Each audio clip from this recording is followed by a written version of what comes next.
That's right, folks. Live from Equity CMG Studios. I was able to go and see one of the funniest comedy shows I've seen in Cleveland in a while, and I actually went to the wrong improv. That's the last time I've been to a comedy show. So, yeah, I went to the improv that was in the where the is that Shooters building? No, it used to be across the street. Whatever.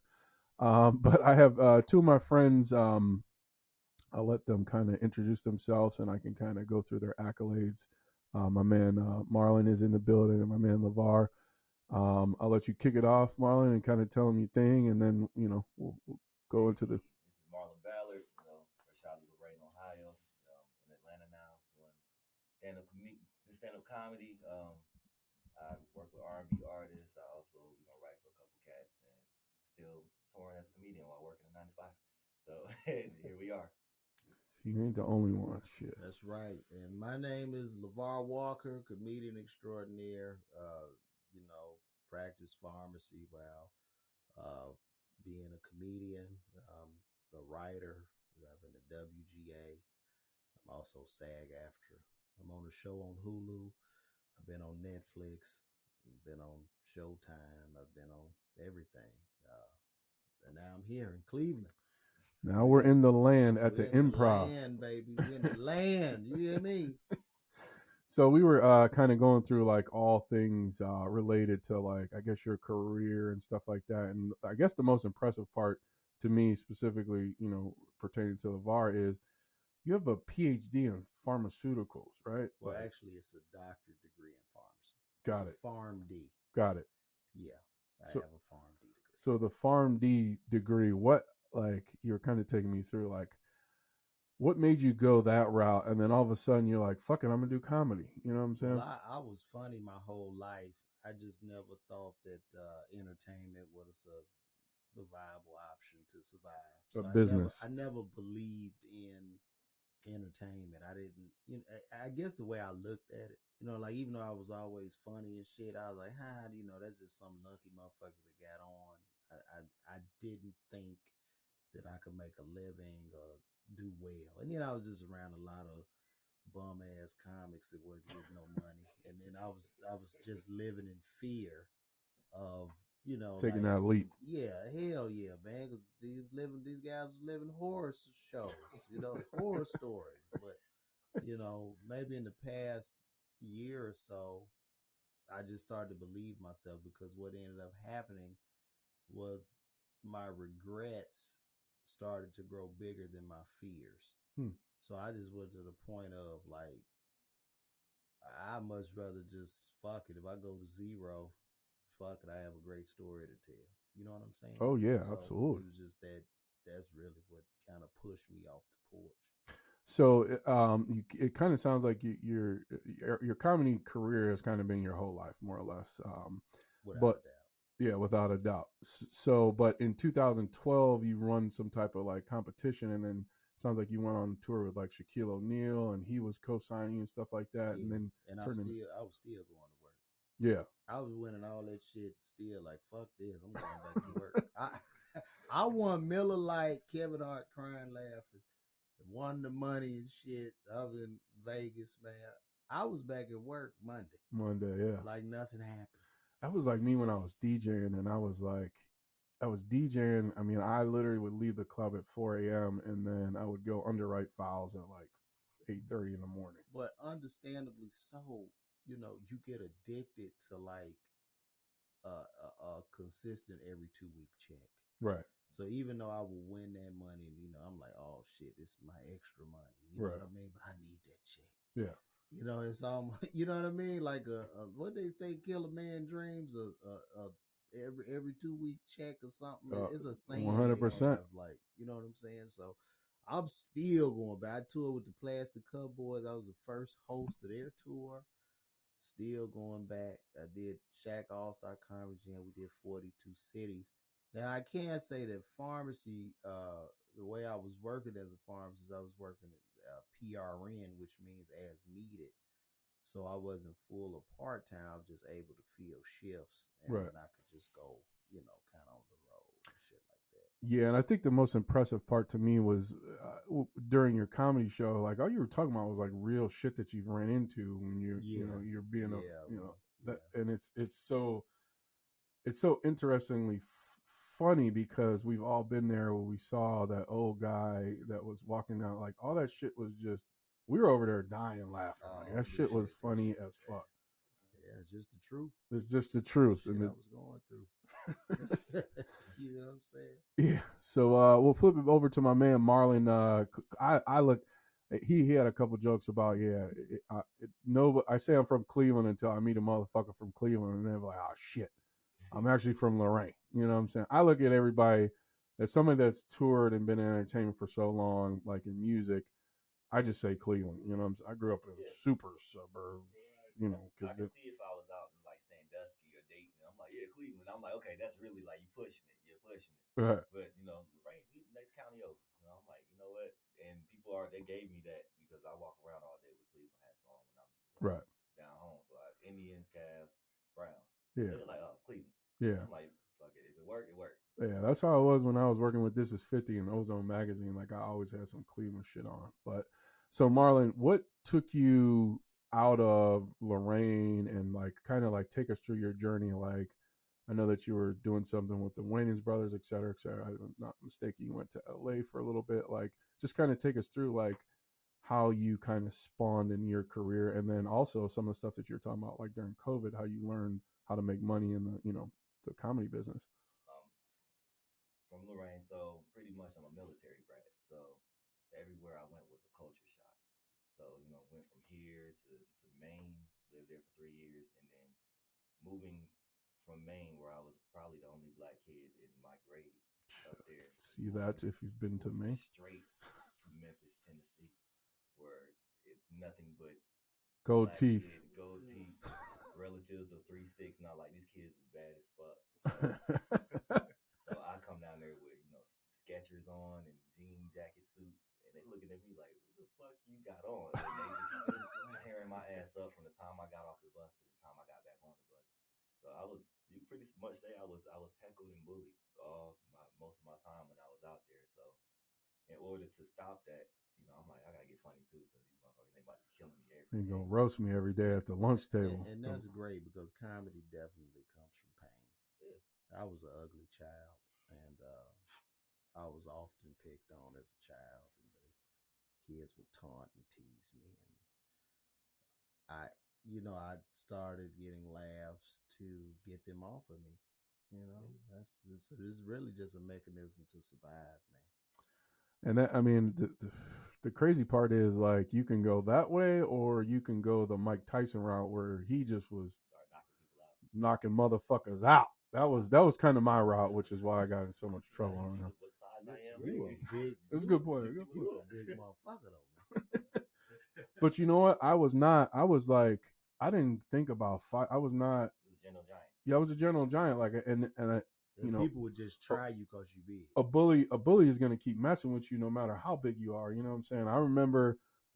Yeah, exactly. I mean, my sister was my toughest critic like ever. Like she kind of like, she got me into gear. But I remember one time I was the same thing. I lived in a little town called Scotia, which was like upstate New York, and population black, probably 2 or 3 people, if that. So it was like we were actually the cool kids. But the flip side is, I remember, I think I never forget. I was like in the 3rd grade, and I started doing karate or whatever. And like the 6th grade bully he used to bully the shit out of all these kids. We were in karate one time, and I whooped his ass in it. You know what I'm saying? And then like he was always sitting next to me thereafter. Everybody was like, "What the fuck did you do this stuff?" You know what I'm saying? And that kind of started my, not Mike Tyson career, but I mean. And I mean, it also went into like sports and football and stuff like that because you take that aggression out, you know what I'm saying? So to your point, like a lot of times, like your pain kind of turns into, like a profit. And I want to say, I guess there is a bright light at the end of the road, and I guess we kind of need bullies. I like bullying, to be honest with you. I mean, a bully made me better. Yeah, the bullies make us better. Yeah. Right? Really not nothing you can say to me that'll take me out of character. I'm like, I heard it. Heard it all, yeah. You can't really do nothing to me. I've been bullied. I was a kid, so yeah. I mean, I can handle anything now, but it's bad when you start becoming that person that you was trying to defend yourself against. Yeah. I was getting bullied, and then like I saw myself starting to do that. I'm like, oh, I got Yeah. that one person that you like actually make cry. You like, damn, I really took it too far. Yeah. I apologize. I'm like, I'm sorry. I became that motherfucker that I hated. So I learned to control, what I say, and him too. And Lavar said some crazy shit. Oh yeah, I'll be roasting the fuck out of motherfuckers. Y'all was, I mean, I'll be roasting the shit out of people. last I night try y'all. not to, but he told me one time. He said, "Dog, you just too good at that shit. You don't even realize it." I say, "What?" Because I guess I'm more like when I roast, I'm like real sarcastic. Yeah. So it can go over the person's head. That's Yeah. me too. Sometimes you don't know a person's button to push. It's just he always knows what to say. I'm like, damn, I was so insecure about that. And then he finds it, and it's always the first thing out of his mouth. I'm like, usually motherfuckers got to build up to get you out of character. It's always the first thing out of his mouth. I'm like, you gonna start with that? You going for the juggler already? I didn't even realize that. I swear I didn't know. He's straight juggler. There's no warm up or nothing. Damn. Goes straight for the gut. For the kill. It is interesting watching like what you do, because it's almost like freestyle, like a true like a hip hop artist that freestyles. You could tell like it's just coming off the dome, because when you start like roasting people, to me, like in the audience, I'm like, oh shit, they like, that's like a freestyle, you know what I'm saying? Yeah. Just going for the jugular. So, but you said so we're in 3-6 Mafia territory in Memphis. Yeah. What took you from Memphis to your whole? I mean, obviously outside of the getting roasted at the lunch table, like what made you say, oh, I can turn this into like a lifestyle? Pretty much after that, I'm like, okay, I have a sense of humor, so I'm just doing certain characters and whatnot, just making people laugh. After a while, I never really wanted to do stand up. I more so wanted to be a actor, comedic actor, because I looked up people like Jim Carrey and stuff like that. So I moved to Atlanta after I graduated high school, and I was on Twitter. I was heavy into Twitter at the time. I was following a lot of the people I grew up watching, like Wayans and those folks. And Shantae Wayans, happened to live in Atlanta at the time, so she's like, I have a show, pull up. And who was Shantae? She is Marlan's niece. Okay, got it. Okay. Marlan. Damien is her brother. Remember Malibu's Most Wanted, the game banger? Oh yeah, That's yeah. her brother.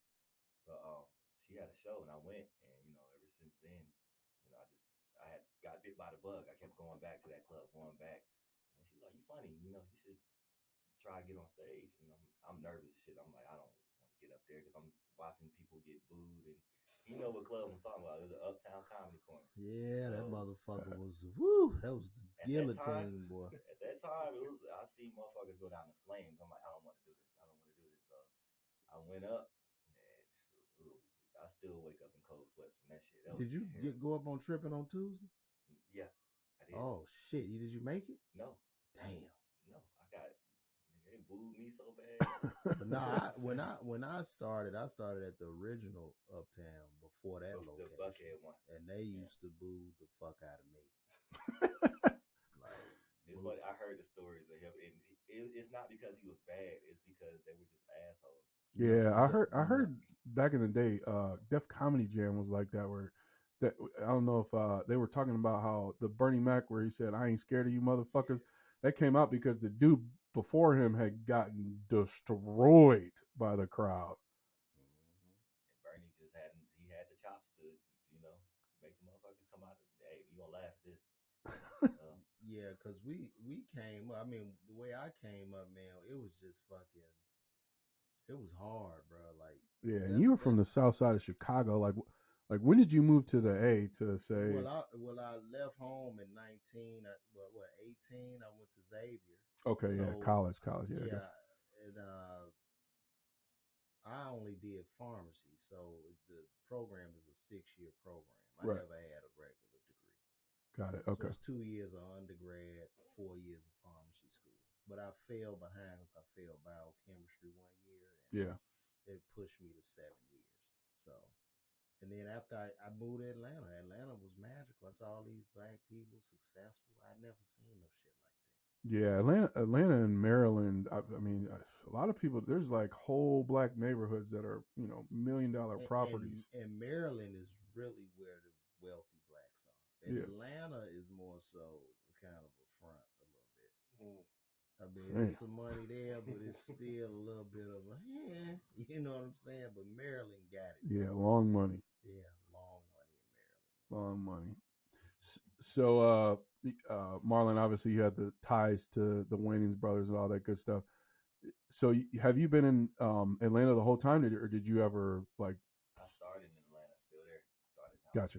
So I didn't start here. A lot of people think I started here. No, I didn't really start here. Shantae introduced me to Brandon T. Jackson after a while. She's like, "Hey, I'm moving back to Atlanta. I got to take the training wheels off. If you need me, I'm here for you. But you got to learn, this game yourself." So I really was, out in Atlanta for a long time, just learning for myself. And then I met Brandon T. He's like, "Hey, let's go on the road. I'll take you with me." And so I've been under his wing for a good little minute. How many? I mean, how many? How many like cities do you normally tour per year? I tour more by myself than anything now. So man, at least 3 times a month I'm somewhere. 3 weekends out the month I'm somewhere. Okay. Whether I'm working locally or out of town, I'm doing something. Because I wanted for a long time. Like I went back and forth. I'm like, I want to quit this shit. I really don't want to do this shit. And then I get bit by the bug again. I'm like, I'll come back out and do it. But I mean, you try to quit, that shit keep just. That is so cool. That's so funny you say that, bro. Because I've quit comedy 6,000 times. I wanted to quit so long. I'm like, bro, I'd be like, fuck this shit, I'm done. And then you get a booking. It's a big one, huh? And money talk. You get a booking. As soon as you're like, man, fuck this shit. Then you get some call and it's exciting and you're back in the game, baby. So Lavar, you just switched gears to doing it full time. Like, no, like what triggered you to say, "Hey, fuck it"? Bro, it's just been, man, it's been so many instances of like first of all, me and Lil Rel, that's one of my closest friends in comedy. And I remember in 2011 when he used to host this comedy club called Jokes and Notes, and he quit. And I said, "Why you quit?" "I'm about to be a star, fam. Shibbity dobo." I'm like, "Word?" Like, "Yeah, I'm about to be a star. I'm gonna be a star." I'm like, "All right, man." You know what I'm saying? And his belief in himself and shit. And I looked up, man, maybe that next year, I'm in LA in Hollywood at his apartment, and he had got the Carmichael show and all this shit, and the Get Out went crazy. It's the black dude from Get Out, if y'all don't know. Yeah, the TSA agent. So I was like, wow, that's amazing. Oh, he's funny as shit. Like just on his journey, but I was still living in fear. He would always tell me, "You need to quit, fam." And I was like, fuck that. You know what I mean? So I just kept working. But I was just getting signs, bro. I was getting all kind of signs. I remember I was like, fuck, it was 2000. I'm going to say, was it 2018, 2019? I'm in the parking lot of CVS, man. I didn't care no more. My lab coat dirty and shit. I was like, fuck this shit. It was a Saturday. I'm like, I don't feel like this shit today. I got to open this store. And I get a text. From a guy named Mike Socio. "Hey, Lavar, I got your name. We're working on Bad Boyz for Life with Will and Martin. Want to know if you come do some punch up, this, that, whatever. If you can't, just direct me to somebody who can." I'm like, what the fuck? So I went. I said, oh no, I'm going to this shit. So I ended up that next day on Tyler Perry's lot. I'm working on the lot. I thought the movie had wrapped. I didn't know what was going on. Sure. Dude, I'm in front of a trailer. Will Smith comes out the fucking trailer. I mean, it was fucking amazing. I watched him kind of shoot some scenes of the movie, and then I did punch up on the lines and some of the scenes and shit like that. That was one instance. And then when I got the Amy Schumer thing, she happened to be seeing me performing in Martha's Vineyard, and I was all black people at this show, and she just happened to be there. And she's like, "Oh my God, you're funny." And I was like, "Thank you." I was like, "Wow, Amy Schumer." And I gave her a hug, and I left because I don't be looking for nothing from no motherfucker. I can imagine when these celebrities are around, like the thirsty ass comics, like, hey, and they probably try to act funny and do some whack ass shit. So I just try to just thank you. Be a normal person, yeah. So she starts following me on Instagram. Maybe 3 days later, she hit me up. Have you written anything? And I had some old shit I wrote, and she was like, I want you to write on this show. I'm making this new show. And she put me in contact with her assistant and all this shit. And then I was supposed to go to New York immediately. Then the assistant's like, Amy got a movie. Then I was like, fuck, this some Hollywood shit. I'm like, And then, baby, in December, Hulu had reached out, and I had to talk to the Hulu exec. I had to talk to the showrunner, and my agency called, like, oh, Lavar, this is great. They act like they did some shit, you know. Yeah. Oh, Lavar, this is great, you know, yada, yada. And then Amy had called me and said, you get the new scripts? I was like, no, and I get the new scripts, and it's my name on the script. I'm like, what is this? Am I in this? Then I found out I was in the show. So I was really writing on this show for me. Now, this shit was surreal to me. You know what I'm saying? Like, I woke up the top of 2020. Hulu sent the black card to give me, flew me first class New York. I'm in Manhattan, you know, and we were working out of her. She had a nice penthouse. The whole staff, we working out of the penthouse. I'm like, this shit is like a dream. Yeah. Right? So then everything got shut down with COVID. Everything is shut the fuck down. That's that had to be tough for y'all during COVID. Well, shit, you know what I did? I put that coat on heavy. I put on 2 layers. I say, fuck this. You were probably cooking. Hey, man, get a jab. Here's another jab. I dove in because I didn't know where the money was going to happen. Yeah. You see what I'm saying? Yeah. So when COVID let up and we began production, bro, I'm back. We're filming the shit now. I'm gonna tell you when I decided that I wasn't working no more. This is the story. I was off on a Wednesday. I was staying at the Soho Grand in Soho, New York. Mm-hmm. Beautiful day, man. Sun out. I went to Zara to buy me some pants and shit. Went and had an amazing lunch. About $600 pants, right? No, Zara cheap. Zara is like an upscale. Yeah, that's cheap. H&M. Yeah, man, shit, I don't. Shit's $30. Yeah. So I'm just happy. I'm excited. Maybe it's the Zara and the Saks Fifth Avenue that I saw there. So I had a wonderful lunch, right? And I'm walking back to my hotel. As I'm walking back to my hotel, I hear somebody go, Lavar, what up, nigga? And I look, and it was Donnell Rawlings, right? Because everybody was sitting, eating out on the street. And sitting next to Donnell was Dave Chappelle. Now, I'm a huge fan. I didn't want to, you know, I'm a comic too, but I ain't want to freak out or no shit like that. Yeah. Like, yo, what's going on, nigga? And I'm like, yo, man, I'm on this show. I'm writing on the show. I'm acting on the show. And then Dave was like, man, that's dope, son. That's dope. And I'm like, oh, shit. You know what I'm saying? So we chop it up for a minute, and I go back to my room, and Donnell DM me.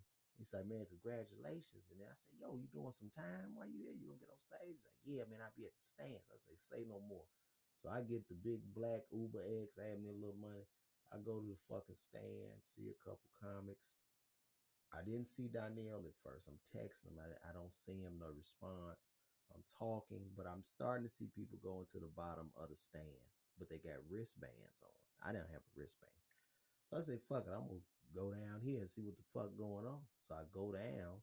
Nobody asked me nothing. They didn't check for the wristband. They just took my phone, put it in a pouch. Man, so I said, oh shit, Dave is probably about to perform. So I'm sitting in there, bro. I'm just in total bliss.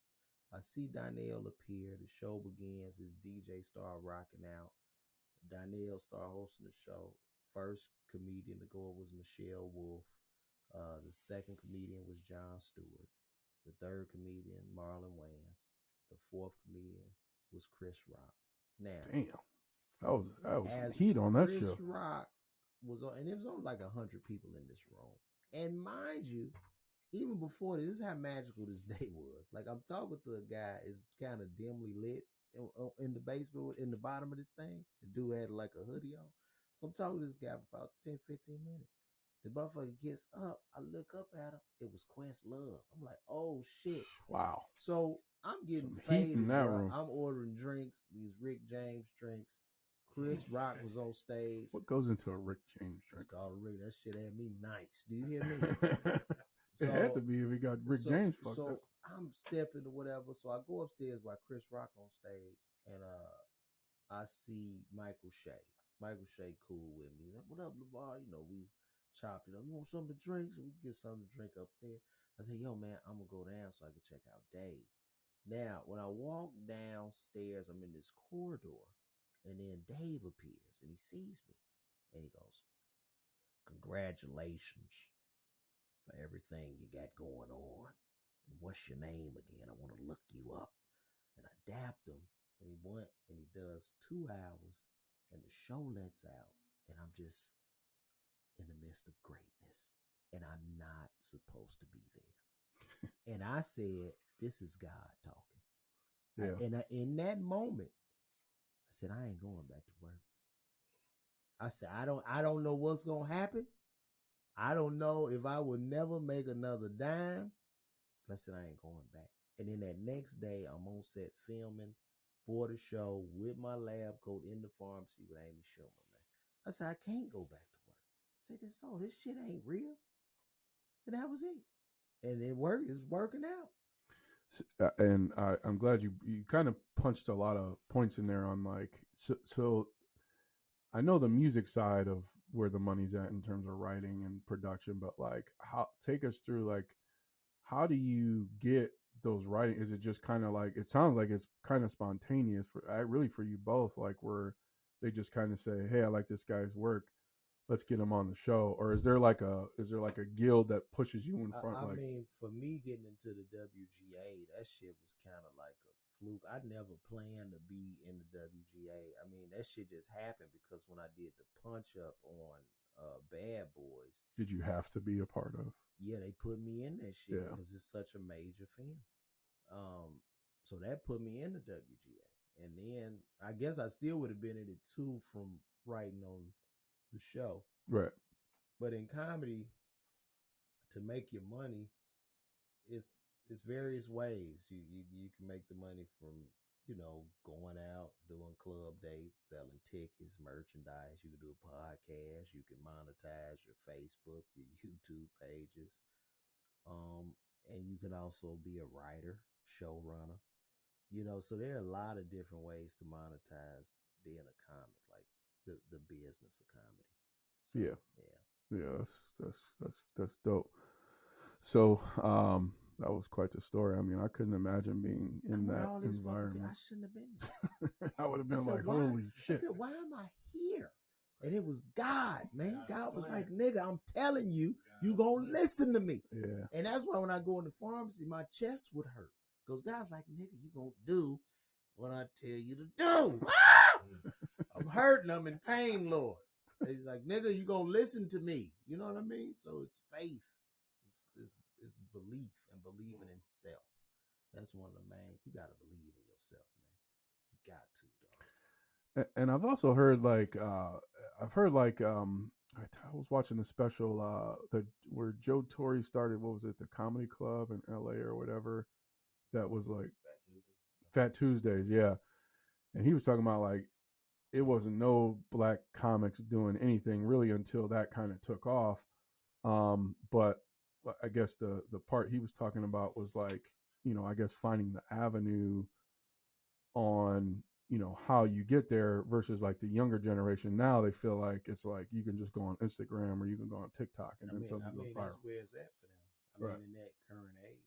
You're not going to do what they did on Def Jam and stuff back in the day. You get on Def Jam with a hot 5 minutes and get in a movie. Right. I remember you talking about that last night. Blow up. Now they're like, it's cool. You got some little jokes. What else can you do?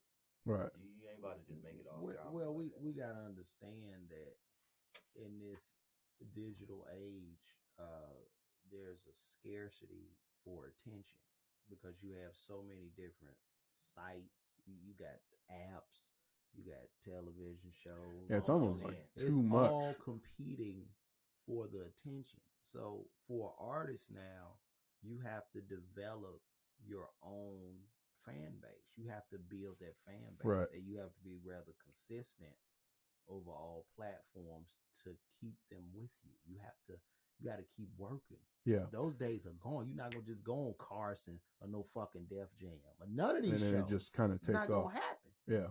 You be hot. You might get hot for 2 seconds. That's it. What's next? Yeah. When I first like started kind of like following like the I guess newer age comics and like a lot of their skits or whatever, like especially like Ha Ha David, he's funny as shit to me. And God, who's the guy from Memphis too? I forgot the dude's name. He's funny as shit too. He does he's like in church with his like cougar or whatever. God, I can't think of his name. He is funny as shit. Country Wayne. Country Wayne. Yeah, I don't know. I couldn't think. Memphis, he's from Georgia. I thought he was from Memphis for some reason.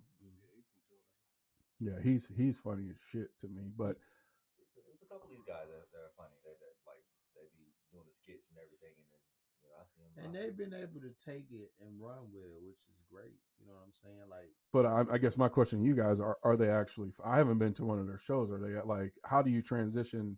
Because doing a skit is one thing, but like, how do you transition that into like what you guys do, which is get your ass on stage and just do it. Once you got the fan base, it don't matter.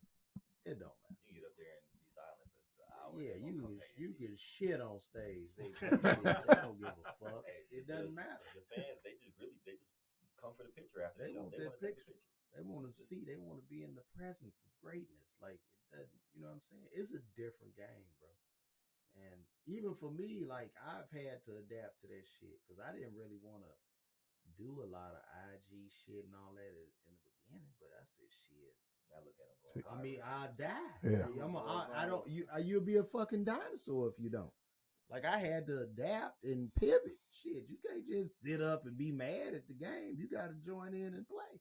Yeah, and that was like when I first started like DJing. Like, could I lug around 500 album crates? Yes, but I adapted to the technology. Now the flip side is a lot of like clubs now, they pay these young boys and they can't hold a flame, and they wonder why like they're not getting the same, I guess, because like we were like, I took DJing to heart. Like I was in it. I study records, blah blah blah, probably similar to how you guys study the greats. Like that's what I did on the music side. So but I embraced the technology, and some of the old heads were like, oh, you ain't on vinyl. It's like, who gives a fuck? Yeah. You know what I'm saying? Who wants to carry around all that bullshit? It's about being efficient, but I guess it's kind of like coming to like a hybrid of like, yeah, you know what I'm saying? And how do you make it?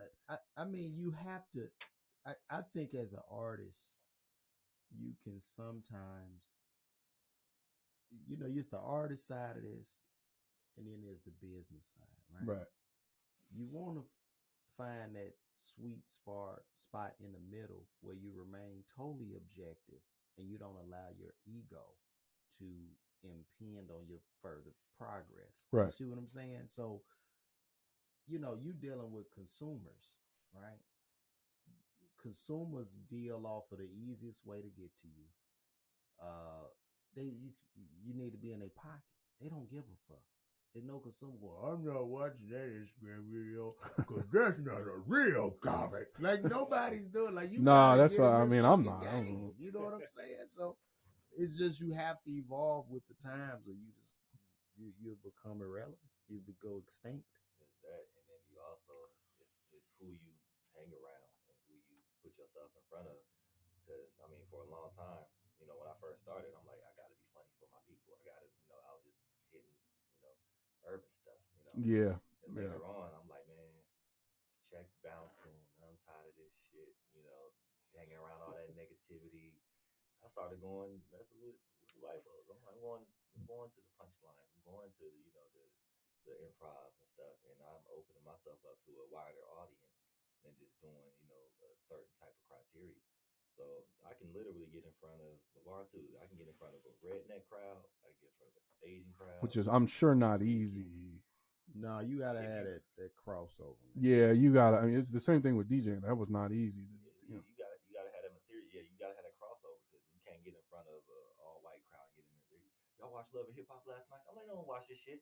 They don't know what the fuck you talking about. Now, from an ego standpoint, when I started ripping them hard ass rooms like Uptown and the real hard shit, I felt like, yeah, You a real motherfucker. You doing this shit. Fuck all that shit. You know what I mean? We heard a couple of those last night. You get caught up into that shit, but that's no way. You know, I realized I was learning comedy wrong because you're learning primarily just out of fear, out of that real fast, that super fast ass cadence.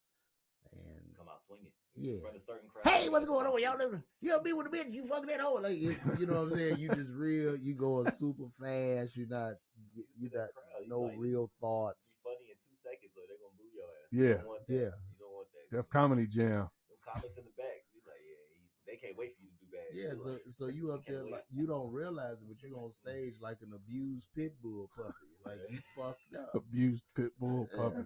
Yeah. Golly. Oh my goodness. Man, so what's the outlook? I guess we'll pin it back to Marlan. What's the outlook? Do you have any like Netflix, Hulu, anything other that you got coming up? And then also like, what groups do you manage so that we can get you some business out of this podcast, baby? I ain't got nothing really coming up on Hulu, Netflix, anything. You know, when the opportunity presents itself, you know, I really don't have no special or nothing coming out. I'm gonna tag Netflix and Hulu and tell them like, man, make sure my man is booked. I'm open to doing, you know, like a 30-minute out like audio album or something like that. Like as far as the special, I really don't care about doing a special. But I would want to interject in that and say that honestly, you don't need Netflix or Hulu. You just do your shit yourself and you put it on YouTube. Boom. And honestly, those YouTube specials, a shout out to Andrew Schultz and Ali Sadiq, he had said something. He was on Joe Rogan and he said something that HBO didn't like. So HBO ended up giving him his special back and he put it on YouTube. Yeah, cancel culture. And that shit he did like 4 or 5 million views in a month. Yeah. You're not getting those type of views on these platforms. Like if I got a special on Netflix, they're lucky to see 200,000 views. Because Netflix, everybody got a special on Netflix. There's so many comedy specials on Netflix. So it's almost like now at this point, it's kind of. I don't know who has like damn, he got a special. Damn, he got a special. So really, like I'm cool with just doing an audiobook, put it on iTunes, whatever. Let people stream it, listen to it in the car, something like that. Stream on Sirius XM. I'm cool with that. Like I really don't have to do a special. And then you own it. That's the thing. You own it in perpetuity. Yeah, I got you. Yeah. So you can license. Kind of like the masters. So when you talk about the capitalist shit, now, guess what? I own my shit. It's on YouTube. You want to buy it? I take it down. I can license it to you for a couple years. Then I get that motherfucker back, and we can keep licensing deals in place. I was just about to ask you that. So when your shit goes on Netflix, they own that for that. Oh, they own it. When them motherfuckers getting them Netflix check, they own it forever. Yeah, I was about to say, so you can't do them jokes nowhere else. You can't take it off. You can't. I mean, you could probably do the jokes on the road, but they not on camera. Like you can't do those jokes on the. That's a good question. Actually, I don't know if you could do them. I don't think so. I wouldn't guess. But when they give Netflix, you tuned in? When they give you the 200,000 or 300,000, that's their shit. That's theirs. Goodbye. You like shout out to Kev on stage. I did this show called Keep Your Distance. Kev on stage in LA, who's really building his own. Super proud of this guy. He's really building his own shit and providing a platform for comics. And he let me have that footage. And so I put that on my YouTube page, man. I got like where can comedians find this guy? Because it sounds like he's the plug. Kev on stage. Got it. Yeah, he's super viral. So I put it on my YouTube, dude. That video has done about 1.6 million views. And I told Kev, I said, dude, this is fucking crazy. And Kev told me personally, he said, dude, he said, I know an industry insider who said that Netflix specials will be lucky to see 300,000 views. That's wow.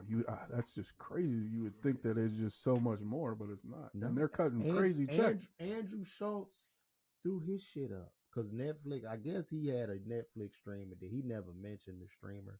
So allegedly, I guess. But he put his shit up. He did what? Like $1 million in a day.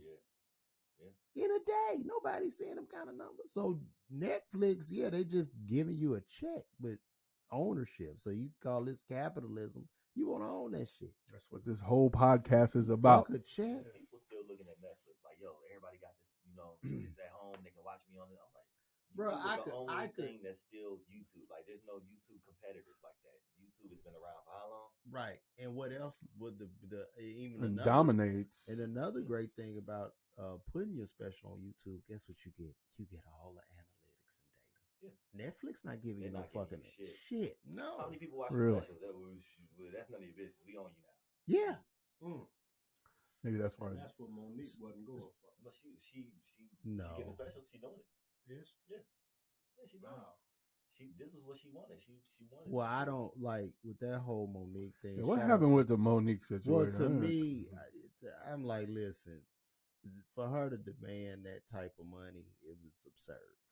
Yeah, well, I mean, she wasn't selling the tickets. She wasn't high. She tried to talk about what Dave getting and shit. Like, no, you don't get what Dave get. Yeah, that's the thing where the fuck is you talking about? And then they turn it into a male female thing. It's like, no, it's like the WNBA. You watch those games. There's like 12 people there. You know what I'm saying? Right. And then they're like, they make half the money. I'm like, they only play over the summer. They play 3-4 months. That's like me telling Frank and them, well, shit, Kevin Hart made $500,000 in there. Why the fuck am I only getting this fucking little amount of money?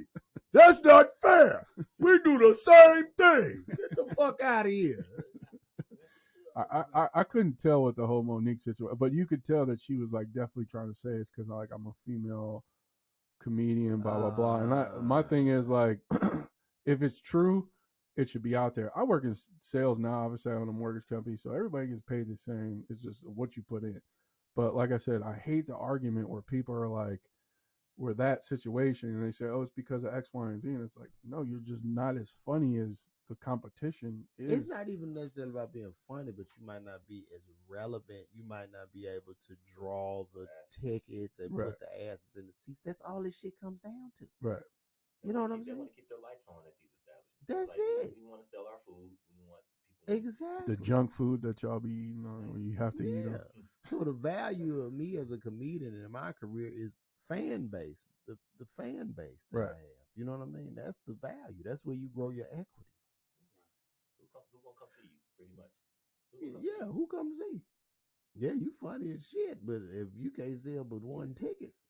It seemed like a crazy situation to me because she involved Tyler Perry, Oprah, Steve Harvey. It was crazy. Yeah, like they ain't got nothing to do with that shit. Yeah, but that's what I'm saying. Like, it really bothers me where people like pull that trigger, and you're just like, this is not good for the movement in general. Now, one thing I will say is, if they started a women's volleyball league, bro, I don't know if y'all have ever watched women's college volleyball. Oh, yeah. Those stadiums are sold the fuck out. Arguably, but hey, they could get paid though. You know what I'm saying? They could get paid. You know? So I was like, I mean, we can't. Yeah, you can't just like this. Almost like delusion. Like the shit is not selling. And I think Bill Burr did a good bit on that. He was talking about like the feminists who complain about the WNBA not making the money, and none of them show up. Well, why don't you guys buy some tickets? Yeah, why don't you pay to show up and support? Yeah, I saw the same argument. That's true. I don't see nobody outside marching with the titties out. I don't see nothing. Man, that shit, that grinder pissed me the fuck off. You know what I'm saying? Because I'm just like I don't even watch the WN, but the fact that she's a political prisoner and our administration wasn't on the first plane over there I'm like, she should be free. You know what I'm saying? Like, period, point blank. Like, she's a political prisoner. I think she would have been free had they not invaded Ukraine. Well, that's what I'm saying. She's a political prisoner because of. She's went at the wrong time. And then you have to weigh this out too. Like, you got Brittany Griner over there, but are you willing to? I mean, because for us to go pull out, we could get a nuclear war here. I think that did the Cold War exist? Clear. It was kind of funny because when I walked in, he starts talking about inflation. Now we're talking about Cold War, nuclear war. Like, this dude is on some next level shit. But yeah, politically, like I said, I just think that if we had a guy that wasn't a wet noodle and he went over there and said, this lady is an American citizen, we stand by her, blah blah blah. there's players that go over there to Russia. It's not just her. There's players that go to Russia all the time. If you had a deal maker as, to me, a president, she would already been out. That's how I feel. But do you understand our position with? I totally understand. Like we're supplying them with ammunition, weapons, right? So it's like not only that, there's sanctions that are happening to Russia because primarily of the United States. Right. So it's like you and him in a fight, right? And I'm helping him. I'm not necessarily helping you fight, but I'm giving him guns. I'm like, here, take these. Yeah, which we've been doing since the beginning of time. Here, take this, take that. Iran Contra scandal. Dennis Rodman he backed out. I was sending Dennis Rodman all of that. You're holding my little cousin captive. Now I'm giving him this. I'm giving him the gun. I'm like, hey, you need to free my cousin because she's in my family and you shouldn't hold her hostage. Meanwhile, I'm giving him this while you fighting him. You're not gonna let my cousin go. How different would it be if LeBron was locked up over there? That's what I'm saying. Like, that's the part where I do. Somebody got to say something. I'm not making this a man or woman thing, but I'm like, yo, if Kobe or LeBron was in that position over there, oh, they'd be back by now. Definitely. Easy. You think so? Yes. Easy. I think so, bro. LeBron, they go. You lock up Kobe or LeBron. Or even Jordan. When LeBron left Cleveland downtown bar businesses lost like $250 million worth of revenue. They're gonna go get a LeBron or Kobe. LeBron's a billionaire. Yeah, with all of his agreements. Dude, I don't know what the fuck. Shout out to him, but I just, bro, if I look at that account and that bitch on the beat, I ain't going to practice. I'm like, fuck you. Practice? That's what we were just talking about though. How like these rappers, they get out of touch because they get that big check, and it's like chilling. I'm like sitting, I'm chilling. I don't feel like sweating and running up and down that court. He's still playing like he played 20 years ago. Which is crazy. He going to work. He training. His training regimen is crazy. Oh, and what he does physical, like he does cryo, he does all this crazy shit to keep his body going. That's some discipline, bro. I couldn't do it. Not me. I just look at that. I look at him and I look at Tom Brady, and I'm like, how are you still doing this? NBA and I would have LeBron's paper, I'd be fat than a motherfucker. Charles Barkley? What? Boy, I'd be out there. James Harden shit. All fucked up. Rick Ross. I'm eating good. Shit, man, fuck this.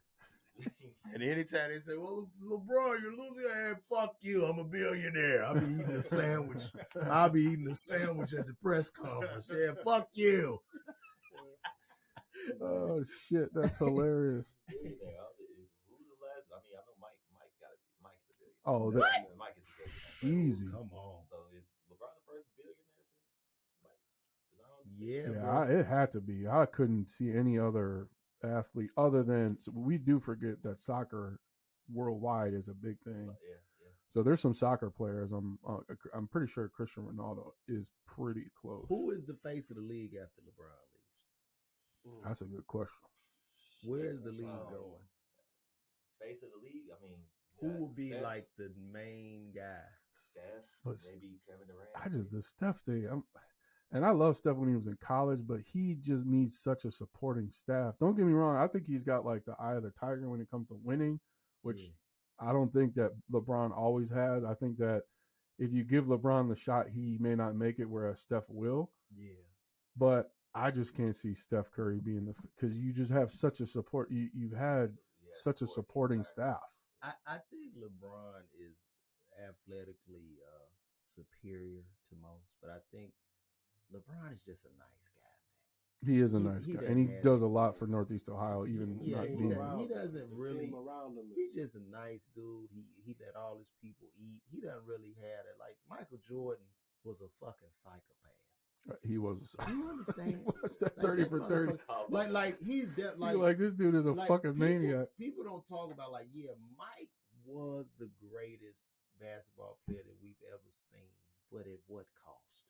Like, would you want to hang out with this motherfucker? No, he's an asshole. But the flip side, he's a dick. If you've ever played for a coach though that was on a winning team, that's they were Michael Jordan. Like Coach Crayley when I played for the Chanel Firebirds, he was crazy as fuck like that. Like that winning mentality comes at a cost. Does it need to be the LeBron way or does it need to be the MJ? I don't know. I don't really get into those arguments. He was crazy. Then I took it personal. I'm like, you took it personal 30 times this far, and then you got back at everybody. He would just get fucked up at halftime. He like, yeah, I'm gonna get fucked up and see if somebody give me. Holding grudges. You see what Scotty did. His teammates holding grudges. They letting him out now. You see that particular one? He's like he did nothing, to me, personally, but he walked past me and said hi. So at that point, he made that shit up. Like you in competition. He was a psychopath. Another thing with Michael, which people don't realize, like he was literally sent here to play ball. Do you understand that everybody in this nigga's family is 5'8"?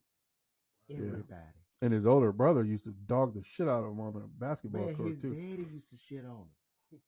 Michael Jordan daddy, Michael, that motherfucker, he can't even screw a screwdriver in the wall. Right. I used to tell him to go back in the house. I say, Michael, if he ever had to work, he would have starved to death. And this nigga ended up growing to be 6'6" out of nowhere. Yeah.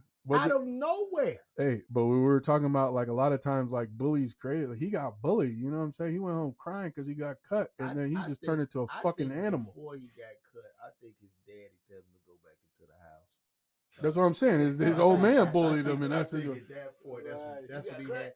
That's what he had. Get your ass out of here. He had his sinister moment when he turned into Michael. Oh, I'm gonna be the fucking best. My fucking dad told me to come here. I want to be the greatest ever, and he was just focused. Athletically, he was, but he was an asshole. He was an asshole. I appreciate it. People have horror stories on him. I think rapper Comicview was like, I've met Mike. Bro, listen. Asked him to sign my ball. He looked down and said, fuck no, nigga. Matter of fact, Mike? He's like, yes. Look, matter of fact, Chris Webber had posted. I think I just read this one about Chris Webber. He posted on my Instagram. Well, I posted it and Chris Webber responded. Let me read this. So I saw Michael Jordan come into our locker room with a cigar lit and asked, who's going to check me tonight? A lit cigar. Then he dropped 55 on us. So I said, somebody tell Chris Webber to call me.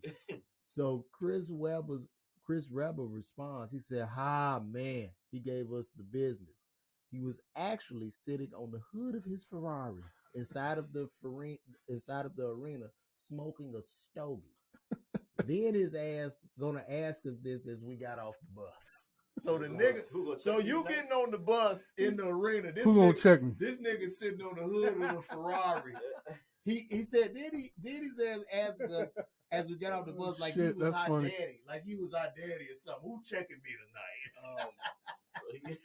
That's intimidating as fuck. It is. It's intimidating. They were scared to play Mike. Man, yeah, they were scared of that motherfucker, man. That's funny. And then that Wizards Mike wasn't no hoe either. That Washington Wizards Mike. Calling him trash. I'm like, yo, he was out here still knocking. What was he averaging on the Wizards? Over 20. He was like 28 a game at 40. I'm 45. Yeah. Same age.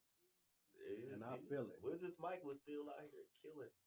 Still. He was bored at that point in life. He was like, man. Super bored. And what is it about the league now where Mike only had one injury when he broke his foot his rookie year? He didn't get like a lot of talking guys, about he may have never played again with that injury too. A lot of the guys back in the day, they rarely got hurt. Now these kids getting hurt all the time. That goes back to what Lavar was saying. He was sent here to play ball. He was sent here to play ball. Career-ending injury. That was career-ending? Yes. That was a career-ending. Yeah. If you watch the special, you talk about it. It was a 50-50 shot of him ever playing basketball again. True story. Screws in his ankle and everything, didn't he? Mm-hmm.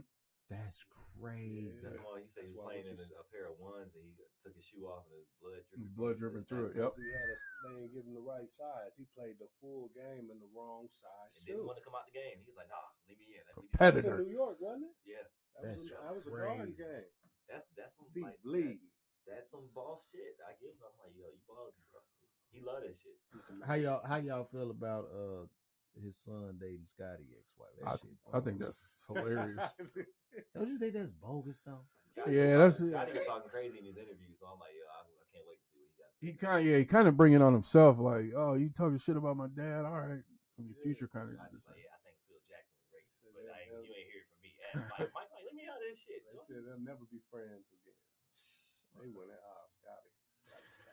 Well, on that note, we've covered a lot of topics here. Shout out to MJ the GOAT.